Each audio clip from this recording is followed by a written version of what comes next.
오늘 저 게시판에 말이죠. 저기 알바분들이 참 많이 오셨네요. 예. 그 알바는 그 집회 참석 더하기 이렇게 온라인에서 유튜브에서 까부는 것도 저기 다 뭐 통합 옵션으로 이렇게 받으셨나 보다. 예. 이런 거 써봐야 뭐 내가 전혀 마음에 뭐 상처를 입거나 뭐 생각이 바뀌거나 전혀 그러지 않습니다. 뭐 물론 뭐 나를 어떻게 뭐 한번 해보겠다 그런 마음도 아니고, 이 국민들의 여론 중에 이렇게 문재인 정권에 대해서 성난 여론, 비난하는 여론, 이게 상당하다. 그래서 심지어는 이 좌파 유튜버 안에서도 이런 글이 등장한다라는 걸 보여주고 싶은 모양인데, 언니들, 아자씨들 꺼지세요. 어디서 여기서 삽질을 하십니까? 꺼지세요. 네. 그냥 웃길 뿐입니다. 알바 아니거든. 그렇지, 알바 아니라고 하지. 그래요, 나 알바예요라고 얘기 안 하지. 예. 알바가 아니면 알바다 아니다 이런 말 안 합니다. 알바가 아니면. 네. 자, 빨리 딴 일 하세요. 좀 생산적인 일 좀 하시기 바랍니다. 밥이라도 하시든가 아니면 뭐 운동이라도 하시든가. 예?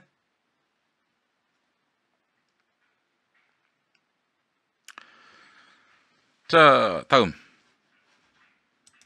이로써 그 어제 광화문의 300만 집회가 터무니없는 주장임을 뭐 중도신문 한국일보까지 인정을 했으니 뭐 그러면 어제 300만은 말도 안 되는 얘기고, 제가 봤을 때는 100만도 안 되고, 100만이 뭡니까? 뭐 조선일보 주장대로 20만도 안 된다. 그리고 또 저 얘기 들어보니까 우리 경찰 관계자 얘기가 10만도 안 된다는 거 아닙니까? 자, 그렇다면 대략 조선일보 전직 경찰 관계자 이들의 말을 종합해서 봤을 때 10만이 못 된다라고 정리하면 될 것 같습니다. 10만이 못 된다, 이렇게 정리가 됩니다. 예.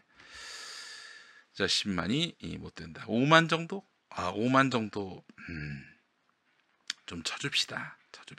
그래서 모인 성의가 있는데 또 그 비싼 돈 들여가지고 버스 대절해가지고 밥도 사 먹이고 그랬는데 알바비도 줬는데 5만 너무했네. 한 10만 정도로 쳐줍시다. 10만 정도. 예. 네, 10만 정도 쳐주는 걸로 하겠습니다. 예. 전치형의 과학의 언저리. 네.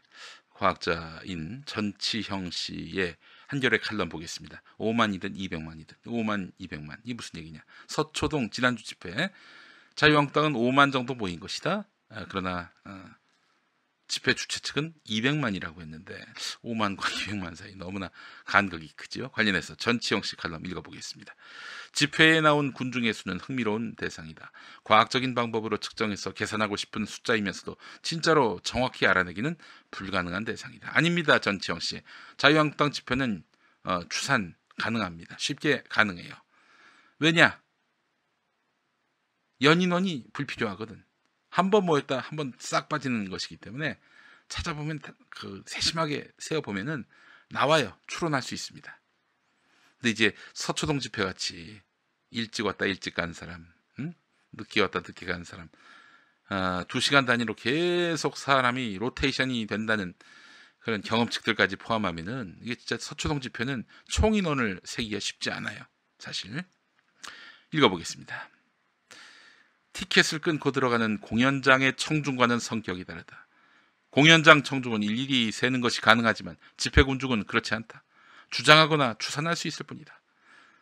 집회나 행사에 참석한 군중의 수를 가지고 다투는 일은 나라 밖에서도 흔하다. 지난 6월 9일 홍콩에서 범죄인 인도 조례 개정에 반대하는 대규모 시위가 열렸을 때 주최 측은 참가자 수를 103만 명으로, 경찰은 24만 명으로 추산했다. 홍콩에서도 시위 참가자 수를 과학적으로 집계해서 민의를 가늠하려는 시도가 있었다. 뉴욕타임스 보도에 따르면 홍콩 대학의 폴 립 교수 연구팀은 올해 7월 1일 시위대의 행진 경로 2곳에 아이패드 여러 대를 설치한 다음 지나가는 사람을 촬영했다. 인공지능 모델을 훈련시켜서 카메라에 잡힌 대상의 색과 모양 등을 바탕으로 사람과 물체를 구별하고 사람이 어떻게 이동하는지 분석하도록 했다. 카메라 옆에 사람을 배치해서 육안으로도 관찰해서 인공지능의 분석을 보완했다. 그랬더니 26만 5천 명이었다. 26만 5천. 여러분, 이게 저기 뭐야, 26만 5천이 적은 게 아니에요. 103만 명, 이게 날이 다르긴 합니다만은 26만 5천 명도 적은 수가 아니에요. 여러분, 저기 광화문, 광화문 저쪽 그 광화문 입구, 거기서부터 광화문 내거리 지나서 조선일보 지나서 서울광장 지나서 남대문까지 꽉꽉 들어차면 26만 5천이라는 거 아닙니까? 26만 3천 그랬다는 거 아닙니까? 그 정도 찼다는 얘기예요. 이게 어떻게 적은 수입니까? 그러니까 200만이 아니라고 그래서 실망하실 것도 없고, 그럴 거 없습니다. 여러분, 제가 뭐 이제서 얘기합니다만 집회 숫자도 뭐 중요하죠.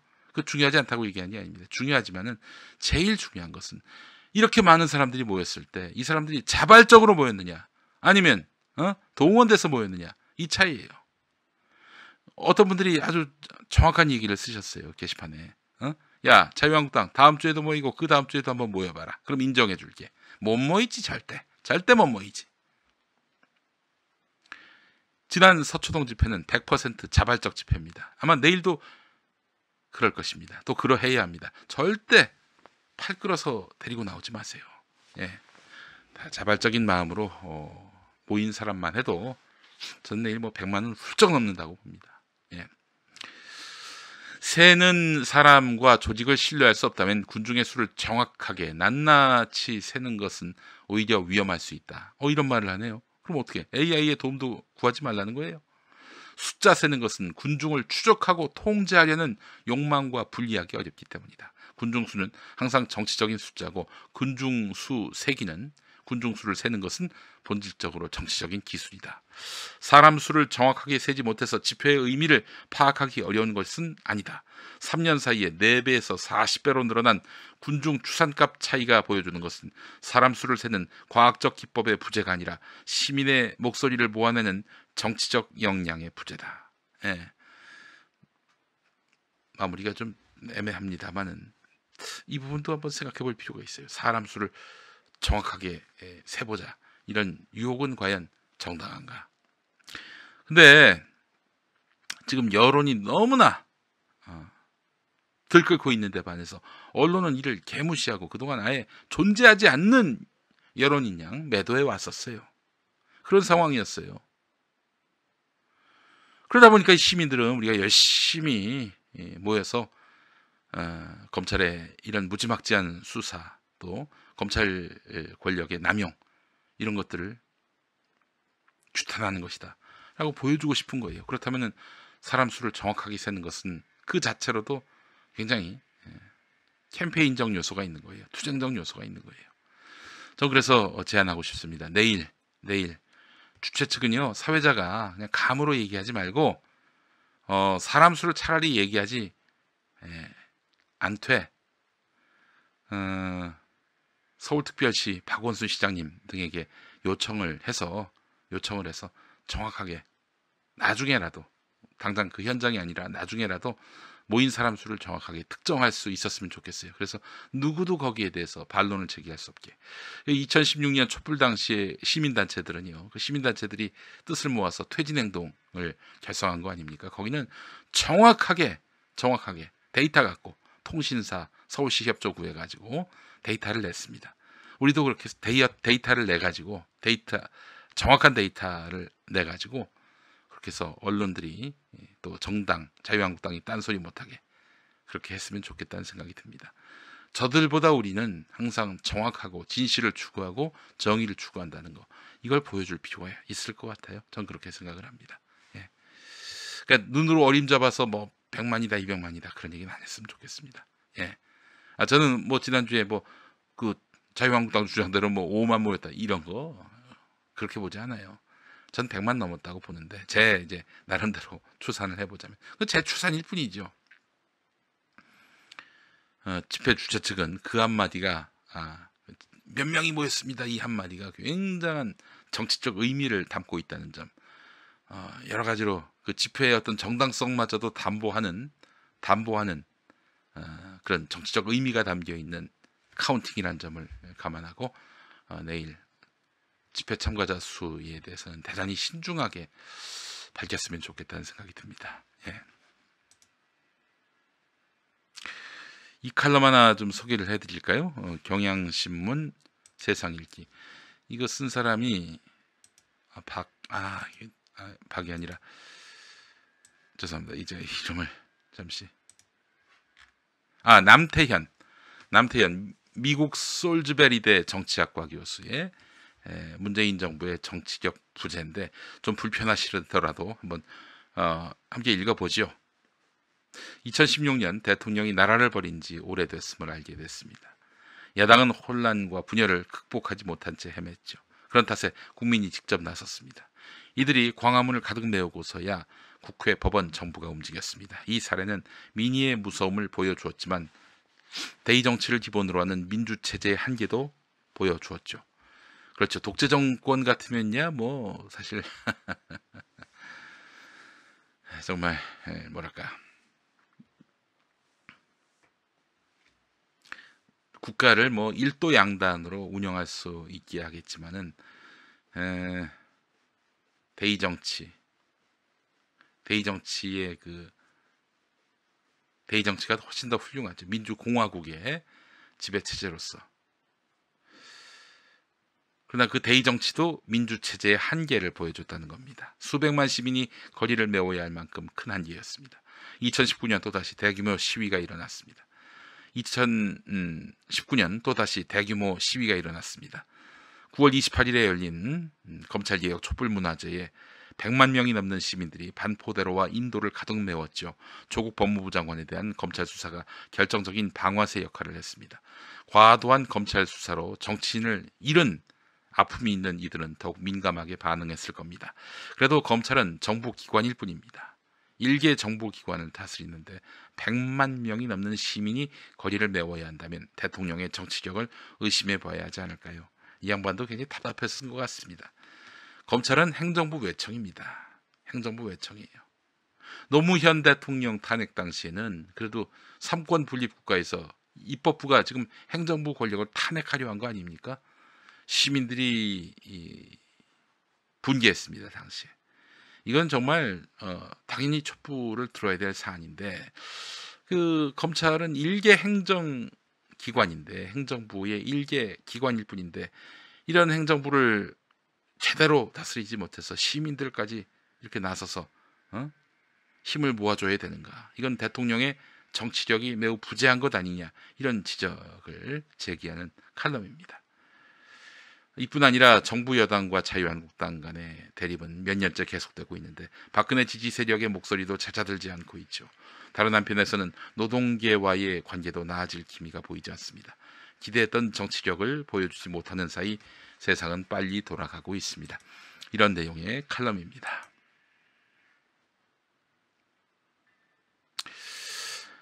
네, 저도 이 부분에 대해서는 하나만 보고 전체를 보지 못하는 그런 좀 한계가 있는 칼럼으로 느껴집니다.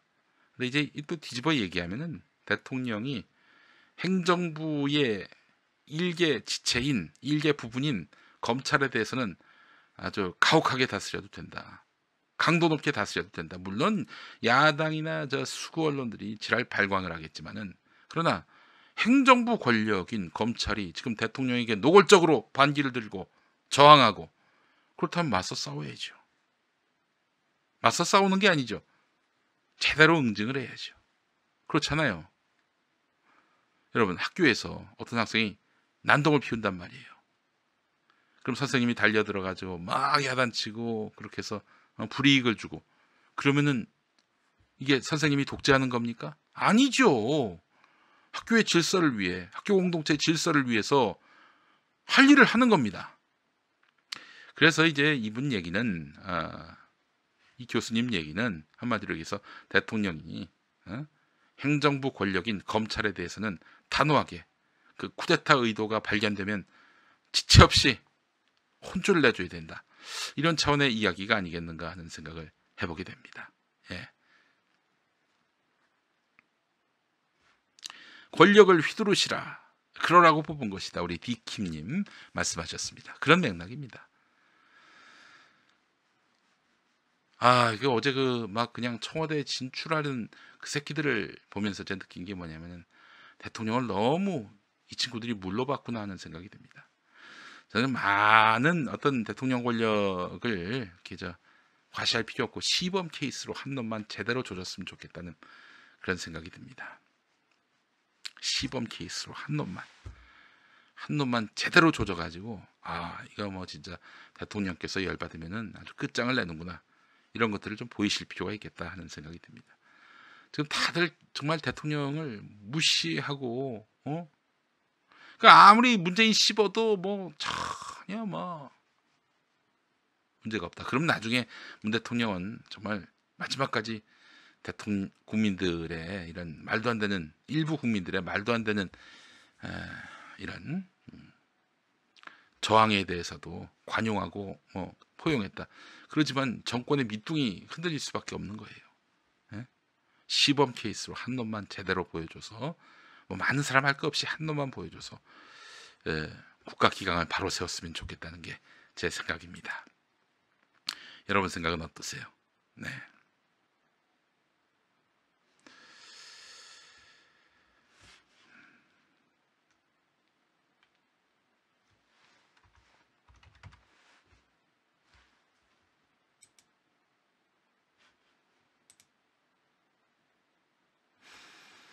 그런 의미에서 보면은 이 사건도 가벼이 여길 수가 없을 것 같아서 좀 이야기하려고 합니다. 여러분 기억하십니까? 국정원 프락치 공작. 문재인 정부 아래 국정원마저도 지금 프락치를 심어가지고 진보, 심지어 여당 원내대표까지 터는 것으로 드러났습니다. 국정원이 한 짓이에요. 국민 예산 받아가지고. 이건 말하자면 문재인 정부가 시킨 건 당연히 아니겠죠. 문재인 정부가 이들을 감찰하지 못했던 거예요. 지금 머니투데이 기자가 미디어 오늘에 머니투데이 최우성 기자가 미디어 오늘에다가 글을 하나 실었습니다. 그 내용을 지금 보고 계신데요. 예.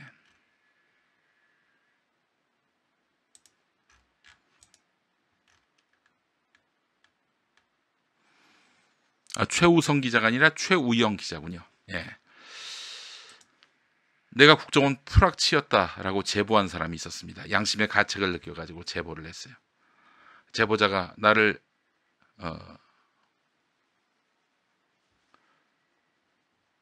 놓아주지 않으면은 언론에 공개하겠다라면서 애초에 국정원에다가 미리 통보한 게 있었어요. 근데 국정원은 이 제보자의 거주지와 생활 동선을 알고 있었어요. 그렇다면은 당연히 이 제보자가 음해를 당할 가능성이 있지 않겠습니까? 그래서 기사 내기 전에 제보자 신변 보호와 국정원의 증거인멸 방지를 위해서 청와대에다가 자료를 전달하기로 결정했는데 전달을 했어요. 어떻게? 청와대 반응이 없었다고 합니다. 늦은 오후가 돼서야 제보자의 심정을 이해한다는 윤도환 수석의 메시지만 전해들었다고 하는데, 제보자의 신변 보호에 대해서는 우리가 당장 해줄 수 있는 게 없다라고 답이 돌아왔다는 겁니다. 당시 조국 수호에 매몰됐던 청와대였지만 너무 안일하다는 생각이 들었다. 자신들의 국정 철학에 정면으로 위배되는 사안을 지금 국정원이 벌였는데 그 심각성을 모른다고도 생각했다. 사찰 대상자들과 참여연대 민변은 기자회견을 열어서 보도가 사실이었음을 밝혀주었다. 하지만 청와대에서는 여전히 입장을 표명하지 않고 있다. 조국 법무부 장관은 국정원 말로는 대공수사라고 하는데 프락치 작업 방식이 옳은지는 검토를 해봐야 한다라는 답변만 내놨다. 김조원 민정수석, 이 사람은 좀 문제가 많은 것 같아요. 지금 많은 분들이 김조원 민정수석은 뭐했냐 이런 얘기를 합니다. 이 사건과 무관하게 조국 민정수석이 저렇게 검찰에 의해서 도륙당하고 또 검찰이 청와대를 향해서 비웃고 이럴 때 민정수석이 도대체 뭘 하고 있느냐 이런 얘기가 나오는데, 기자들이 지금 김조원 민정수석이 뭐 하고 있는지 몰라요. 이분이 뭐 하고 있는지 몰라요. 그래서 이제 무능하다는 얘기가 지금 나오고 있는데, 그래도 대통령께서 세운 사람이니까 믿고 뭔 역할을 하겠지 하고 보는 분들이 절대 다수인데, 지금 김조원 민정수석이 나섰다면 해결될 수 있을, 그리고 더 악화되지 않았었을 수 있는 상황임에도 불구하고 참 암담합니다. 암담해요. 예, 참 슬프네요. 조국 법무부 장관도 참 이해할 수 없는 것이, 아니 지금 대공수사면은 이렇게 프락치 공작을 해도 되는 겁니까? 아니 뭐 프락치 작업 방식이 옳은지는 검토를 해봐야 한다고 말했는데, 이 모든 증거가 다 확보가 되는 상황인데 방식만 놓고 옳고 그른지를 이야기를 해야 되는 것인지, 국정원이 아직까지 이 짓을 하는데 말이죠. 뭐 남몰래 국정원에 대해서 단속하고 야단치고 혼내고 다시는 이런 일이 없게끔 아주 혼쭐을 내줬다면 모르겠지만, 그걸 또 대외적으로 드러내놓고 얘기하기 어려워서 그냥 뭐 이런 식으로 언론에다가는 얘기한 것인지. 예?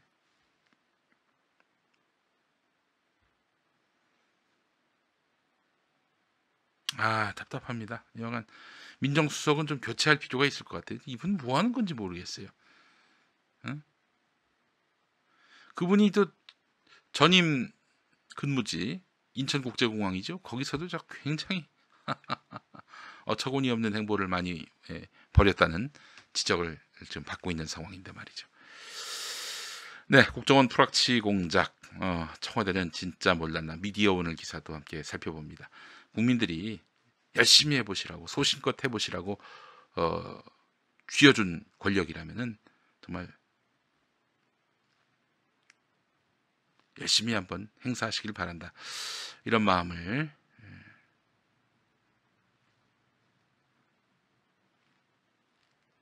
갖게 됩니다. 빠바가 파치, 김영민 씨, 당신이 뭔데 이런 방송을 하냐고. 당신은 뭔데 여기 들어와 가지고 그런 글을 남깁니까? 내 마음입니다.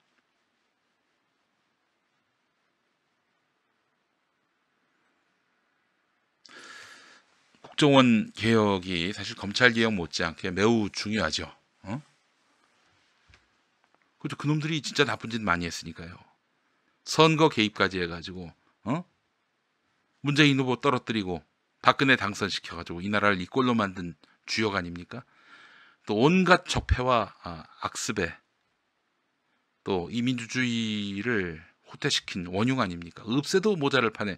이들이 이렇게 프락치 공작을 벌이는, 민주정부 아래에서도 이렇게 프락치 공작을 벌이는, 국가 예산을 갖다 써가지고 프락치 공작을 벌이는 이런 상황을 좌시하고 있다는 것은 말이 안 되는 거죠.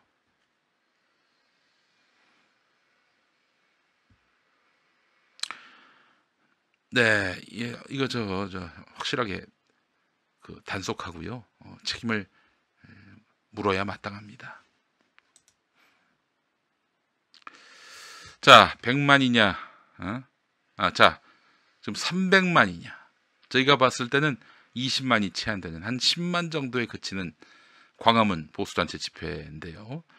박근혜 탄핵 촛불 당시 집회 사회를 봤던 윤희숙 씨의 페이스북 글을 한번 보겠습니다. 이분은 어제 집회를 염두에 두고 한 말 같진 않고요.